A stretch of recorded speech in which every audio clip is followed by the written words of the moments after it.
ఏంట మీరే నువ్వైనా ఒక మాట చెప్పమన్లా? నువ్వు ఇష్టపడుతున్నది ఫలానా పెద్ద మనిషి అని అంటే అతనికి సార్లాగే మంచి కుటుంబము, గౌరవము, పేరు, ప్రతిష్ట అన్నీ ఉన్నట్టుంటాయే.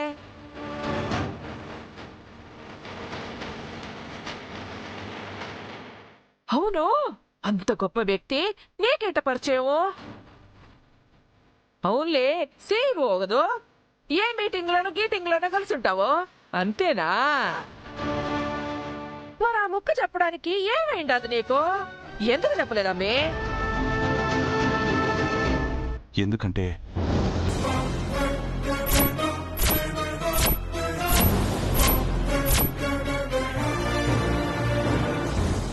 అతనికి ఇదివరకే మీరు ఆగండి సార్.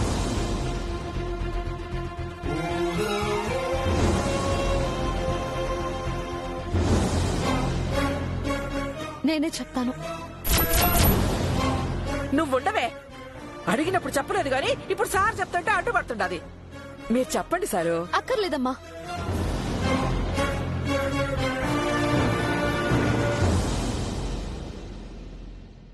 ఆయన్ని ఇష్టపడింది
ఎవరంటే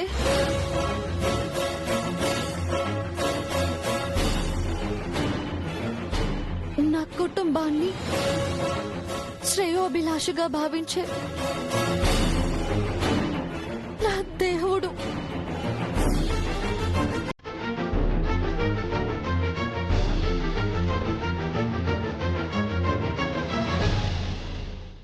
ఆర్య సారమ్మా.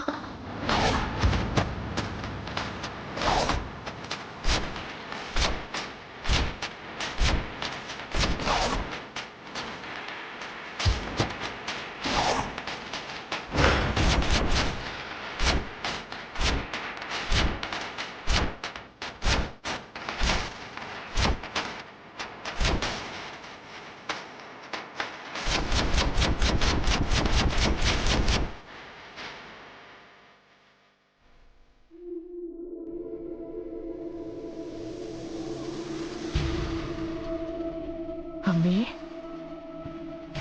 నువ్వు నిజమే చెప్తుండావా?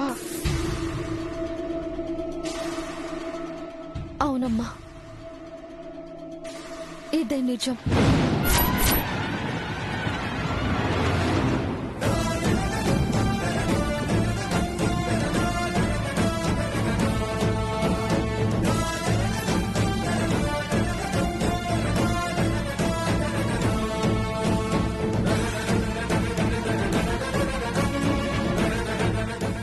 సార్,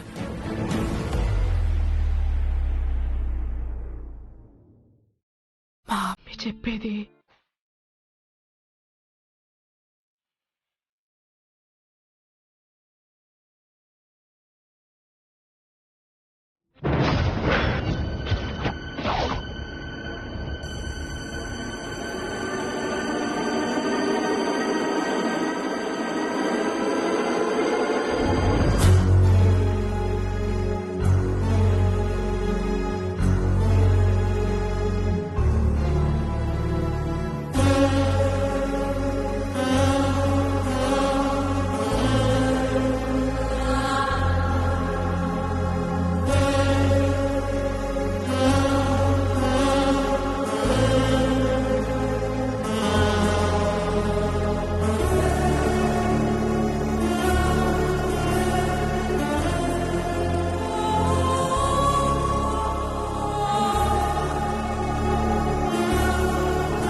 నేను ప్రేమిస్తున్నది ఆర్య సార్ అమ్మా.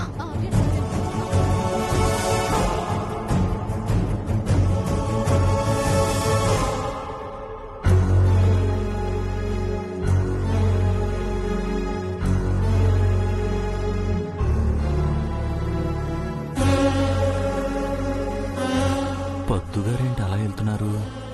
లోపల ఏం జరుగుతుందబ్బా?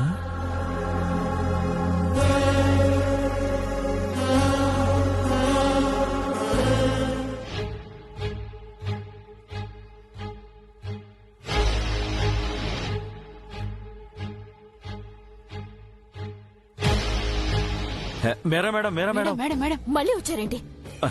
ఏమీ లేదు మేడం, చిన్న ఇన్ఫర్మేషన్ కావాలి. పద్దుగాని తీసుకొచ్చినప్పటి నుంచి ఎవ్వరి బిట్టు ఫాలో అవుతున్నాం. కానీ ఆర్య సార్ క్యాబిన్ లో ఏం జరిగిందో మిస్ అయిపోయాం మేడం. ఆ ఒకటి చెప్పి పుణ్యం కట్టుకోండి మేడం. మనకి అనుకూలంగా జరిగిందా?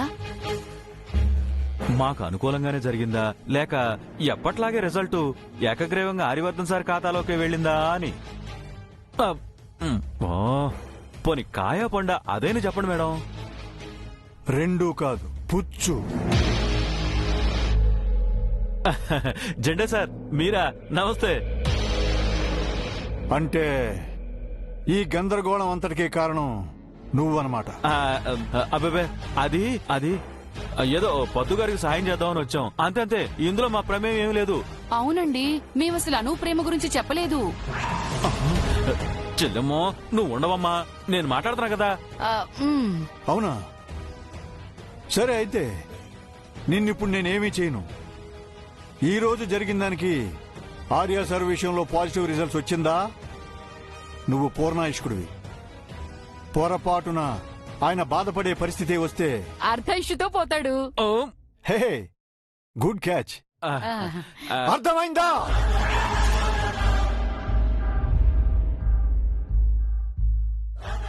ఇడియట్స్. జెండేజీ, ఆర్య సార్ ఆవిడతో ఏం చెప్పారు? ఆవిడ వెళ్లిన ఫోర్స్ చూస్తుంటే ఆర్య సార్ నిజం చెప్పేశారేమో అనిపిస్తుంది మీరాజీ.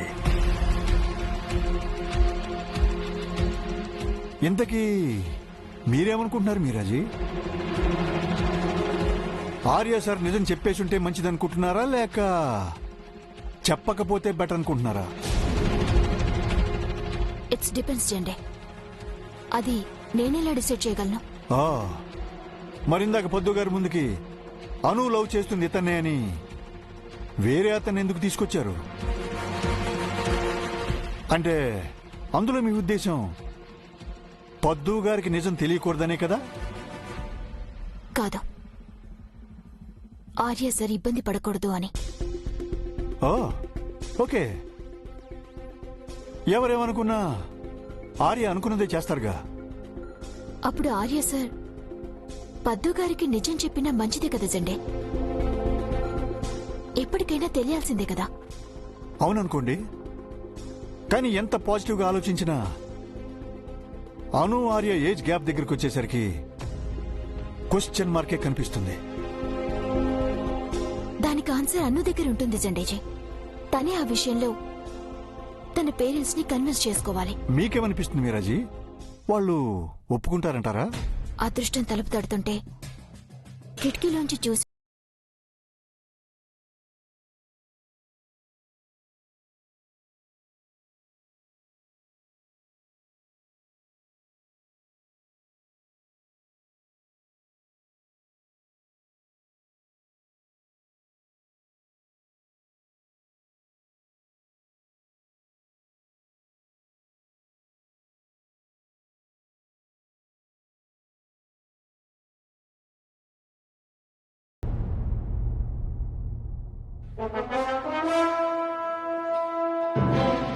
ఎందుకంత తొందరపడ్డావు? పద్దు గారికి అర్థమయ్యేలాగా నేను చెప్పేవాణ్ణి కదా. ఎప్పుడు చెప్పినా ఎవరు చెప్పినా విషయం అయితే ఒకటే కదా సార్. చెప్పాలనుకున్న ప్రతిసారి చెప్పలేకపోయాను. మీరుండటం వల్ల లేక అమ్మకి నిజం తెలియటం వల్ల నాకు చెప్పే ధైర్యం వచ్చింది. చెప్పేశాను. అంతేకాదు సార్, మీరు నన్ను ప్రేమించడమే ఒక వరం. అందుకే మీరు ఎవరికి సంజయ్ ఇష్యూ ఇచ్చే పరిస్థితి రాకూడదు, రానివ్వను.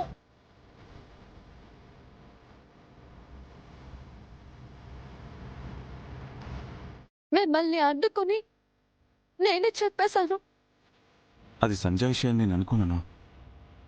అది నా రెస్పాన్సిబిలిటీ. నేను ప్రేమించడంతోనే సరిపోదు. మీ పేరెంట్స్ని ఒప్పించి దాన్ని పెళ్లి వరకు తీసుకెళ్లాల్సిన బాధ్యత మనిద్దరిది. ఏమో సార్, నేను అదంతా ఆలోచించలేదు. ఏదైతేనే చెప్పేశాను. ఇక నిర్ణయం వాళ్ళదే. ఓకే అను, జరిగిందేదో జరిగింది. పద్దు గారు చాలా హర్ట్ అయ్యారనిపిస్తుంది. మీ ఇంటికి వెళ్దామను. మన నిర్ణయం వెనుకున్న మన మనసులేంటో తనకు అర్థమయ్యేలా చెప్తాం. అప్పుడైనా ఆవిడ కాస్త కోపం బాధ తగ్గొచ్చు. వద్దు సార్, నేరుగా ఇంటికి రావటం అస్సలు కరెక్ట్ కాదు. అది కాదను, నా సైడ్ నుంచి నా ఎక్స్ప్లెనేషన్ ఇవ్వాలి కదా.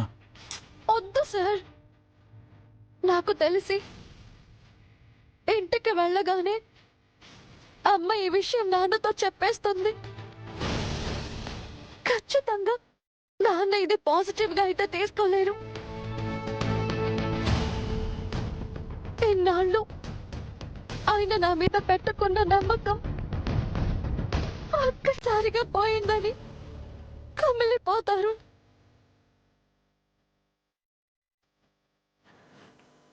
అలాంటి పరిస్థితుల్లో మీరు ఎదురుపడటం బాగోదు సార్. ఎదురుపడితే ఏమవుతుందనో, ఎందుకిలా మా నమ్మకాన్ని బొమ్మ చేశావని క్వశ్చన్ చేస్తారు, అంతే కదా. లేదు సార్, నేను ప్రేమించింది వేరే ఎవరినో అయితే వాళ్ళు మామూలుగానే ఆలోచించే వాళ్ళేమో, కానీ మీరు వాళ్ళ దృష్టిలో దేవుడితో సమానం. అందుకే మీ మీద ఎంత కోపం వచ్చినా చూపించరు, లోపలే బాధపడతారు సార్. పైగా ఇది వరకట్లా మీతో మాట్లాడడం కాదు కదా, కన్నెత్తి కూడా చూడలేరు. అందుకే సార్ నేనే వెళ్తాను. వాళ్ళ కోపమైనా ద్వేషమైనా అసహ్యమైనా ఏదైనా సరే నేనే భరిస్తాను. కానీ అను, ఈ విషయాన్ని నీ ఒక్కదాని మీదే వదిలేసి నేను చేతులు ముడుచుకుని కూర్చోవడం కరెక్ట్ కాదు. నన్ను కూడా వచ్చి మాట్లాడిపో. ఈ ఒక్కసారి నా మాట వినండి సార్. నేనే అక్కడ పరిస్థితిని బట్టి అమ్మ నాన్నలకి నచ్చజెప్పే ప్రయత్నం చేస్తాను. ఇదంతా ఈజీ కాదని నాకు తెలుసు సార్, కానీ అర్థం చేసుకునేంత వరకు సహనంగా అన్ని భరిస్తాను. అప్పటికి వాళ్ళు ఒప్పుకోకపోతే చివరి ప్రయత్నంగా మీరే వచ్చి మాట్లాడాల్సి ఉంటుంది.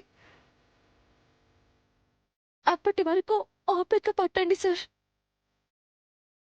ఐ ష్యూర్ అను? ఎస్ సార్, అంతా నేను చూసుకుంటాను. మీ ప్రేమనే ఓపికగా గెలుచుకున్నాను. అలాగే వాళ్ళకి మన ప్రేమ పైన నమ్మకాన్ని కూడా కలిగిస్తాను. ఓకే అను, బట్ ఒక్కటి గుర్తుపెట్టుకో, వాళ్ళు కోపంలో నిన్నే కాదు నన్ను కూడా ఏదైనా అనొచ్చు, కానీ నువ్వు మాత్రం వాళ్ళు బాధపడేలా ఒక్క మాట కూడా అనొద్దు. ఎందుకంటే వాళ్ళ బాధలో కోపంలో అర్థం ఉంటుంది. ఓకే సార్, మీరు చెప్పింది గుర్తుంచుకుంటాను. కేర్ఫుల్.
అమ్మా రజని, ఆ మనం రాంగ్ ప్లేస్ లో ల్యాండ్ అయ్యామమ్మా. వెంటనే అను వాళ్ళ ఇంట్లో ల్యాండ్ అవ్వాలి. అవునన్నయ్య, పద్దు అక్క రియాక్షన్ ఏంటో తెలుసుకోవాలి కదా. Let's jump. అన్నయ్య, నువ్విక్కడే ఉండు, నేను ఉప్పో పప్పో అడిగి అక్కడ రాజుకున్న నిప్పు ఎలా ఉందో చూసొస్తాను. అలాగే అలాగే, వెళ్ళు వెళ్ళు.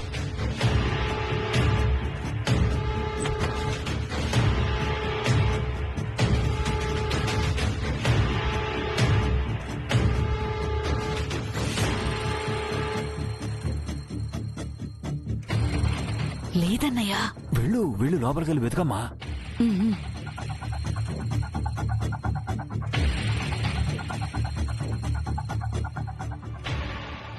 నేను ప్రేమిస్తున్నది ఎవరినో కాదమ్మా, ఆర్య సారమ్మా.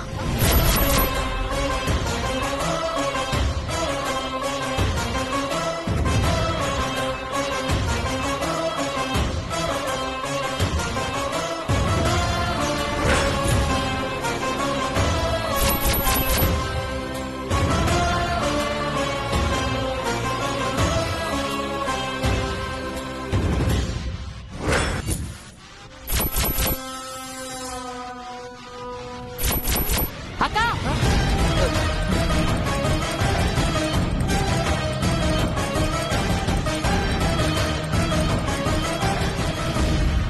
ఓ కూరగాయలకు వస్తున్నావా? నేనింకా ఏదో ఆహ్, ఆహ్, ఏం లేదక్క, కొంచెం కందిపప్పు ఇస్తావేమోనని వచ్చాను.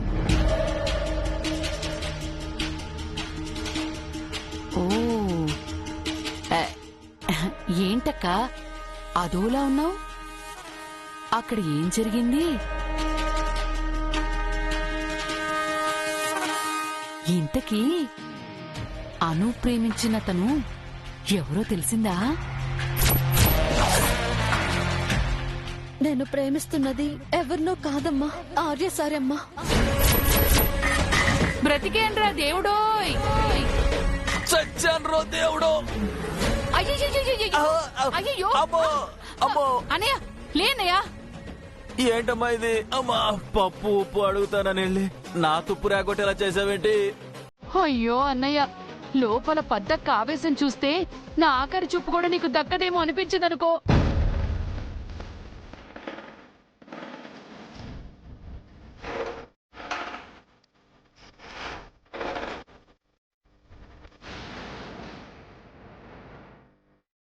అమ్మ రజని, అను ఎంత ఆరాటంగా పరిగెత్తుకొస్తోంది. లోపల పద్దు ఆవేశంగా ఉందన్నావు. ఈ ఆరాటము ఆవేశము రెండు ఫోర్సులు కలిసాయనుకో, మన పరిస్థితి ఏంటి? అన్నయ్య, వెళ్ళిపోదాం అన్నయ్య. అమ్మాను, ఏంటి ఇంట్లోనేమో అమ్మ డల్గా ఉంది, నువ్వు సడన్ గా ఆఫీస్ నుంచి వచ్చేసావు, ఏంటి విషయం?